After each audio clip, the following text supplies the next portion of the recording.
Innal hamdalillah nahmaduhu wa nasta'inuhu wa nastaghfiruh wa na'udzu billahi min shururi anfusina wa min sayyiati a'malina may yahdihillahu fala mudhillalah wa may yudhlilhu fala hadiyalah.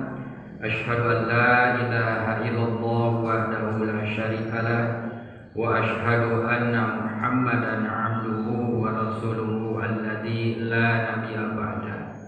Allahumma fashalli wa sallim wa barik ala nabiyyina Muhammadin wa ala alihi wa sahbihi ajmain, amma ba'd. Wa ya ayyuhal hadirun usikum wa nafsi bi taqwallah wa ta'atihi faqad fazal muttaqun. Wa qala Allah ta'ala fi kitabihil karim, a'udzu billahi minasyaitonir rajim. Bismillahirrahmanirrahim. Wa qala rabbukum ud'uni astajib lakum. Innal ladzina yastakbiruna an ibadati sayadkhuluna jahannama dakhirin. Shadaqallahul adzim. Hadirin sidang Jumat rahimakumullah.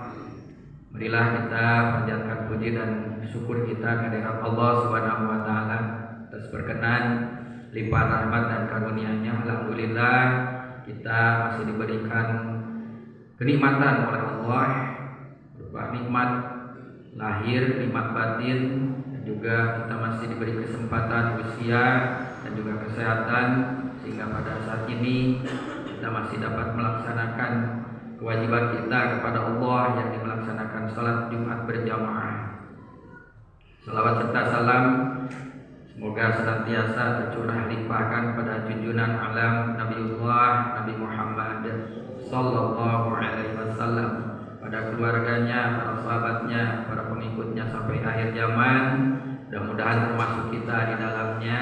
Amin ya rabbal alamin. Dalam kesempatan yang berbahagia ini juga Oti mengajak khusus kepada diri sendiri dan juga diri sidang Jumat, marilah kita senantiasa meningkatkan keimanan dan ketakwaan dengan melaksanakan segala perintah Allah dan menjauhkan diri dari apa yang dilarangnya. Pada kesempatan ini Oti menyampaikan satu tema tentang kedudukan doa di dalam kehidupan seorang muslim, atau kedudukan doa di dalam Islam. Hadirin sidang Jumat rahimakumullah, doa merupakan perintah dari Allah Subhanahu wa taala dan juga dicontohkan oleh Rasulullah sallallahu alaihi wasallam dan juga senantiasa diperintahkan juga oleh beliau.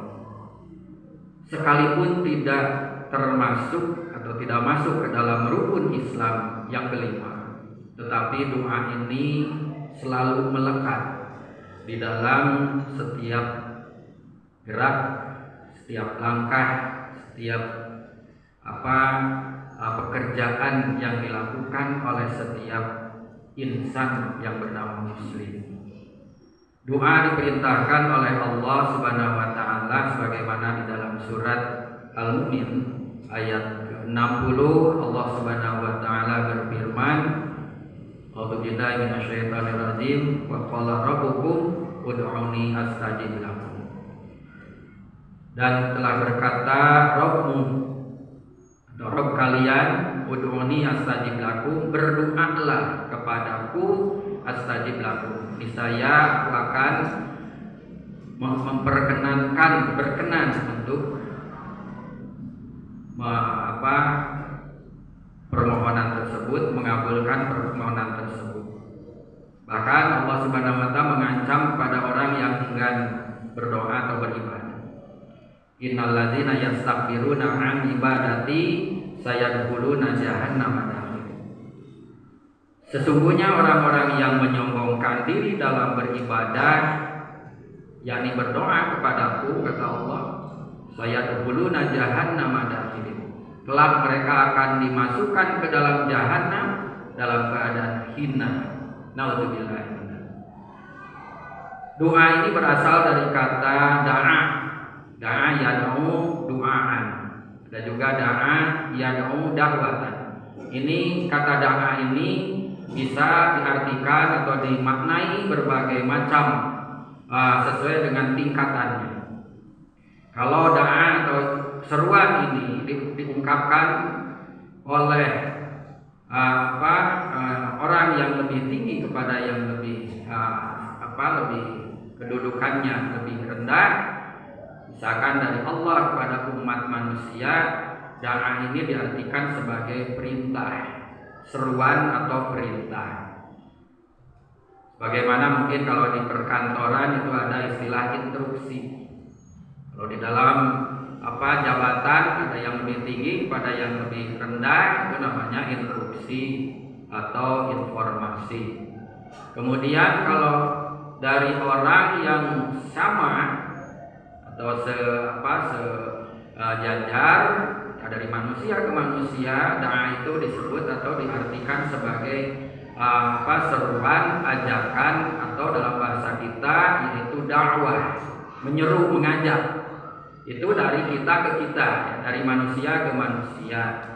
Kemudian juga dari orang yang lebih rendah kepada yang lebih tinggi.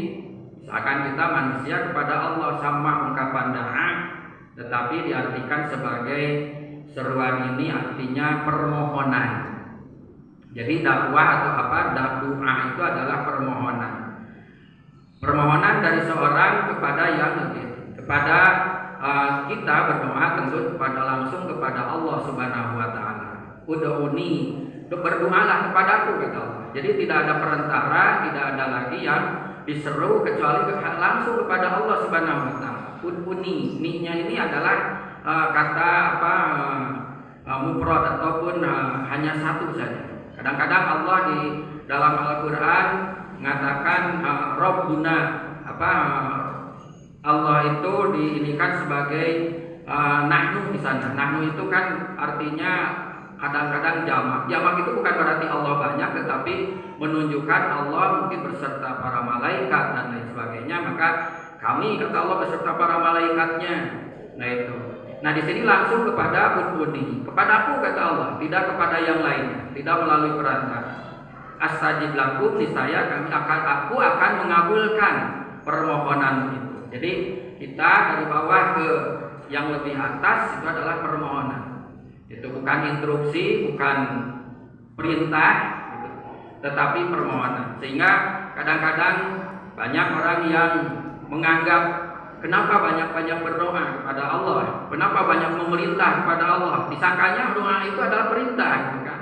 Mohon ini, mohon itu, mohon itu.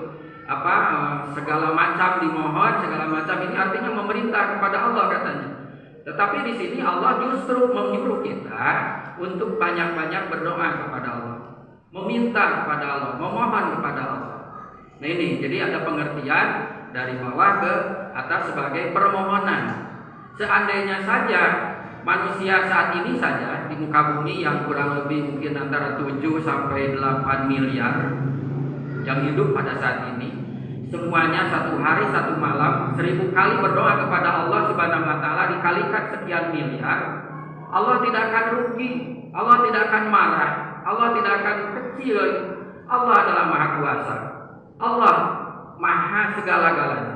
Allah tidak akan merasa keberatan dipinta oleh seluruh umat manusia, sekalipun seluruh umat manusia saat ini yang 8 miliar itu satu hari satu malam, setiap siang berdoa sampai 1000 kali permohonan, Allah tidak akan marah. Justru Allah akan lebih senang kepada orang-orang yang berdoa, orang-orang yang memohon kepadanya.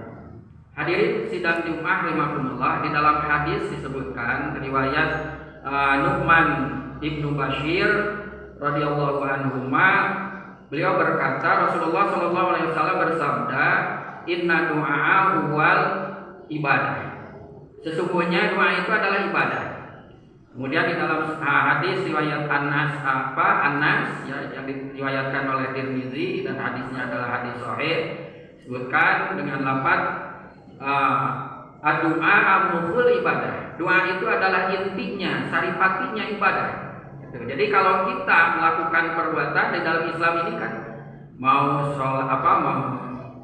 tidur kita berdoa, bangun tidur kita berdoa, mau ke kamar kecil kita berdoa, keluar kita berdoa, mau makan berdoa, habis makan berdoa, mau kerja berdoa, segala macam perbuatan yang kita lakukan tidak lepas daripada doa.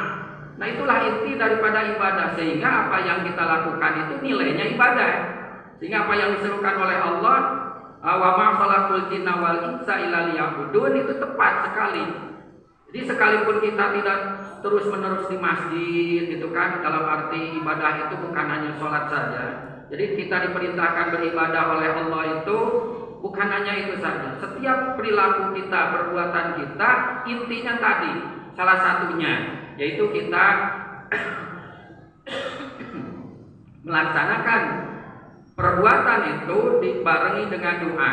Sebelum makan kita berdoa, setelah makan berdoa. Insya Allah makan kita adalah ibadah. Mau tidur kita berdoa, setelah tidur kita berdoa. Insya Allah tidur kita adalah ibadah. Jadi setiap hari satu malam, dalam setiap gerak kita dan perilaku kita terus berdoa. Intinya artinya kita senantiasa beribadah kepada Allah Subhanahu wa taala, sekalipun tidak terus-menerus di masjid atau sholat aja terus-menerus di masjid dan sebagainya. Sebab apa? Apa yang kita lakukan itu kalau kita niatkan dan kita tadi ucapkan dengan doa, insya Allah menjadi ibadah. Bahkan Allah dan Rasulullah melarang kita umat Islam itu untuk melakukan sesuatu yang terus-menerus gitu kan. Contoh saum. Ada seorang sahabat yang datang kepada Rasulullah, "Ya Rasulullah, kami ingin beribadah terus kepada Allah dengan menjalankan saum dan kami tidak akan berbuka. Setiap hari ada terus saum." Gitu. Kemudian ada lagi orang mengatakan, atau sahabat yang datang mengatakan, "Saya ingin beribadah dan tidak ingin diganggu sehingga saya tidak akan menikah ya Rasulullah. Karena dengan menikah mungkin saya banyak urusan dunia dan sebagainya, saya akan fokus untuk beribadah." Kemudian ada satu lagi, "Ya Rasulullah, saya setiap malam nanti akan terus beribadah sholat sepanjang malam karena saya ingin memperoleh pahala yang besar dari Allah Subhanahu wa taala." Maka jawab Rasulullah sambil senyum, "Aku ini adalah manusia yang diutus oleh Allah Subhanahu wa taala dan sebaik-baiknya orang yang diutus oleh Allah dan aku adalah senantiasa beribadah kepada Allah dan dijamin oleh Allah, tetapi saya juga saum, tapi saya juga kata Rasulullah berbuka. Saum dilakukan, berbuka juga dilakukan, tidak setiap hari. Kalaulah mau lebih banyak lagi, saumlah seperti saumnya Nabi Daud. Satu hari saum, satu hari berbuka." Itu petunjuk Rasul. Kemudian yang kedua, kami juga nikah, punya istri, dan bernikah juga adalah ibadah. Kita sebagai kepala rumah tangga memiliki tanggung jawab dan itu adalah ibadah kepada Allah Subhanahu wa taala juga. Kemudian juga aku rajin sholat malam tetapi juga tidur. Ya, di sini artinya apa? Jadi tidak senantiasa, tidak terus-menerus kita melakukan apa yang dianggap oleh kita lebih baik, padahal itu adalah suatu hal yang dilarang oleh Allah dan Rasulullah Sallallahu Alaihi Wasallam. Jadi ada keseimbangan gitu. Kita saum tapi juga kita suatu waktu berbuka. Tidak tiap hari kita saum. Ada saatnya. Misalkan saum Senin, saum hari Kamis, saum di pertengahan bulan tanggal 13, 14, 15. Kemudian sholat malam juga, dan yang paling baik itu adalah sepertiga akhir di malam. Jadi tidak semalam suntuk dari awal, setelah isya kita sholat sampai subuh, sehingga badan kita menjadi lemah gitu kan, dan itu tidak dikehendaki oleh Islam. Kemudian juga kita sebagai makhluk, sebagai manusia yang secara biologis kita memerlukan pasangan, kita juga diwajibkan atau diperintahkan untuk menikah. Itu adalah satu perintah, satu contoh yang dilakukan oleh Rasulullah Sallallahu Alaihi Wasallam. Jadi dalam kehidupan sehari-hari, kedudukan doa itu adalah sangat penting bagi kita sebagai umat Muslim. Jadi sekalipun tidak ataupun bukan rukun Islam, janganlah menganggap remeh terhadap doa. Janganlah menganggap rendah terhadap doa.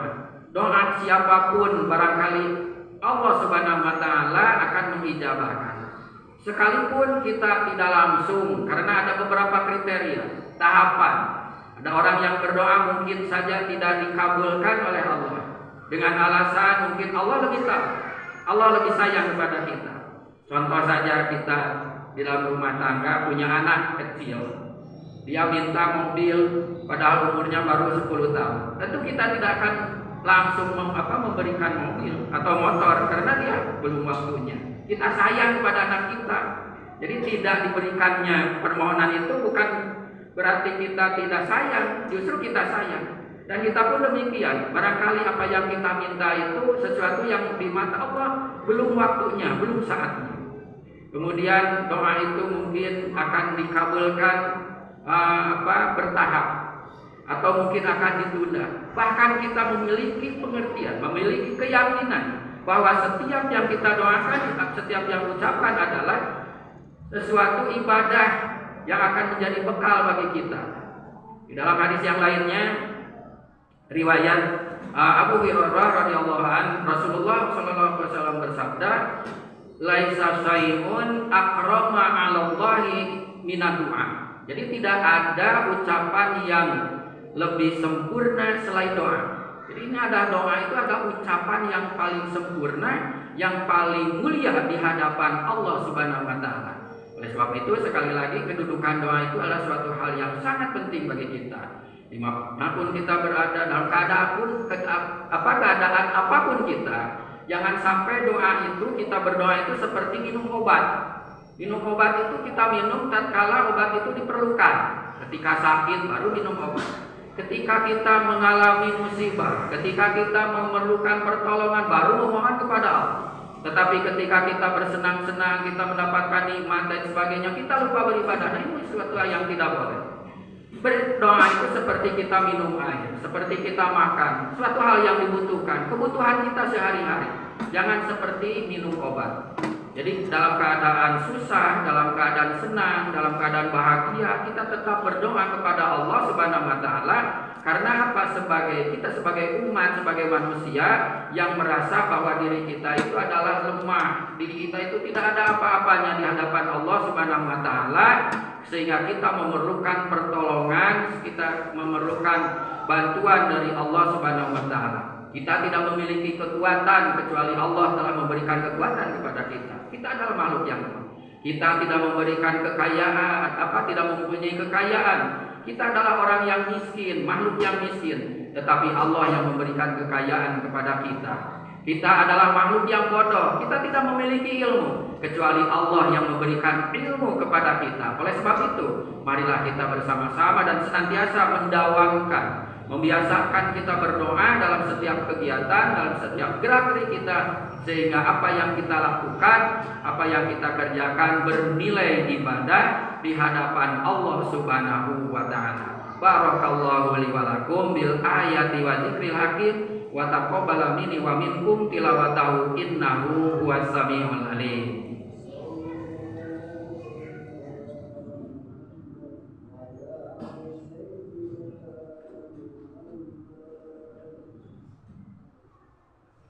Alhamdulillahilladzi an'ama 'alaina bi ni'matil iman wal islam. Asyhadu an la ilaha illallah wahdahu la syarikalah wa asyhadu anna Muhammadan 'abduhu wa rasuluhu alladzi la nabiyya ba'dah.